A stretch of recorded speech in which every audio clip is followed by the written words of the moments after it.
Bentley's Mulsanne has been around for 7 years now, and it hasn't changed too much since. In fact, the Mulsanne's centerpiece remains its biblical overhead valve engine, a twin-turbo V8 displacing 6.75 liters that's designed and built in a time when my father was still learning how to walk.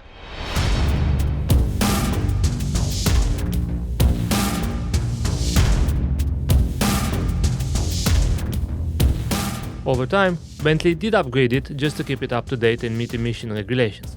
Perhaps more impressive than the sheer number of years under this engine's belt are the numbers that define it. In the Mulsanne Speed, you get 530 horsepower and 1100 Nm of torque.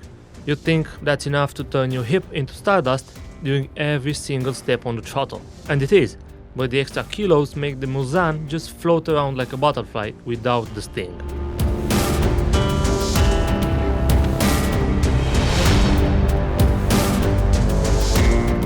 Strangely enough, you crave to push the accelerator through the inch-thick fancy Wilton carpet, despite the fact that doing so will make the front end take over the horizon, erasing the road ahead from your eyesight.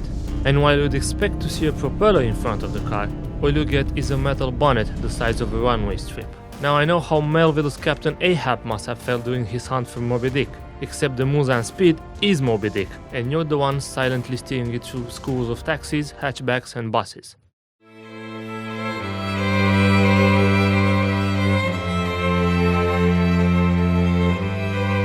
Step inside and you might think there's a high chance Her Majesty the Queen will pop up in the back seat, which clearly doesn't happen, but if dictionaries had photos in them, the Mulsanne's cabin would sit next to luxurious. I never considered myself able of saying this, but your eyes don't really wander on what's decorating the cabin. Not from behind the wheel, that is. There are so many buttons, displays and knobs pointing at you that you literally don't know what to do first. Unmistakably, you'll find Bentley's finest choice of materials inside, including €5,000 worth of hidden delights and €3,500 worth of hand-crossed stitching. Yes, the stitching alone costs half of what you'd pay for a brand new Dacia Sandero. But again, that's the kind of luxury the 1% likes to bury itself in.